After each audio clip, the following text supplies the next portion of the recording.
Leitura do livro de Atos dos Apóstolos, Atos capítulo 12. Por aquele tempo, mandou o rei Herodes prender alguns da igreja para os maltratar, fazendo passar a fio de espada a Tiago, irmão de João. Vendo ser isto agradável aos judeus, prosseguiu, prendendo também a Pedro. E eram os dias dos pães asmos.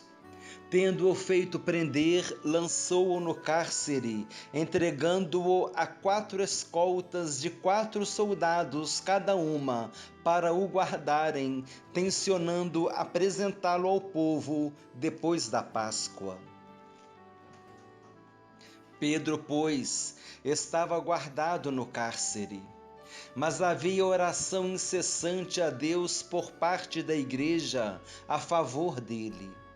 Quando Herodes estava para apresentá-lo, naquela mesma noite, Pedro dormia entre 2 soldados, acorrentado com 2 cadeias, e sentinelas à porta guardavam o cárcere. Eis, porém, que sobreveio um anjo do Senhor, e uma luz iluminou a prisão. E tocando ele o lado de Pedro, o despertou, dizendo: Levanta-te depressa. Então as cadeias caíram-lhe das mãos. Disse-lhe o anjo: Cinge-te e calça sandálias. E ele assim o fez. Disse-lhe mais: Põe a capa e segue-me. Então, saindo, o seguia, não sabendo que era real o que se fazia por meio do anjo. Parecia-lhe antes uma visão.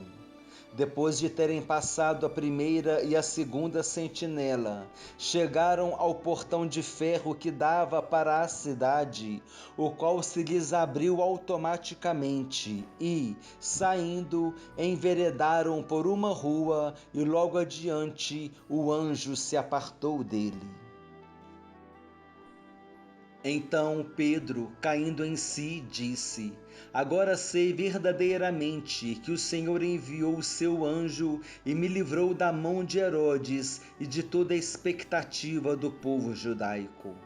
Considerando ele a sua situação, resolveu ir à casa de Maria, mãe de João, cognominado Marcos, onde muitas pessoas estavam congregadas e oravam.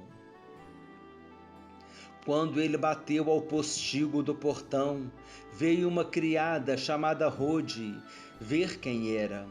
Reconhecendo a voz de Pedro, tão alegre ficou que nem o fez entrar, mas voltou correndo para anunciar que Pedro estava junto do portão. Eles lhe disseram: Estás louca? Ela, porém, persistia em afirmar que assim era.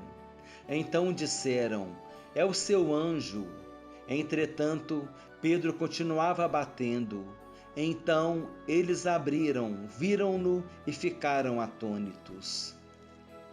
Ele, porém, fazendo-lhes sinal com a mão para que se calassem, contou-lhes como o Senhor o tirara da prisão e acrescentou: Anunciai isto a Tiago e aos irmãos. E, saindo, retirou-se para outro lugar. Sendo já dia, houve não pouco alvoroço entre os soldados sobre o que teria acontecido a Pedro. Herodes, tendo-o procurado e não o achando, submetendo as sentinelas a inquérito, ordenou que fossem justiçadas. E, descendo da Judéia para Cesareia, Herodes passou ali algum tempo. Ora, havia séria divergência entre Herodes e os habitantes de Tiro e de Sidom. Porém estes, de comum acordo, se apresentaram a ele e, depois de alcançar o favor de Blasto, camarista do rei, pediram reconciliação, porque a sua terra se abastecia do país do rei. Em dia designado, Herodes, vestido de trajo real, assentado no trono, dirigiu-lhes a palavra e o povo clamava. é voz de um Deus e não de homem. No mesmo instante, um anjo do Senhor o feriu, por ele não haver dado glória a Deus, e, comido de vermes, expirou. Entretanto, a palavra do Senhor crescia e se multiplicava. Barnabé e Saulo, cumprida a sua missão, voltaram de Jerusalém, levando também consigo a João, apelidado Marcos.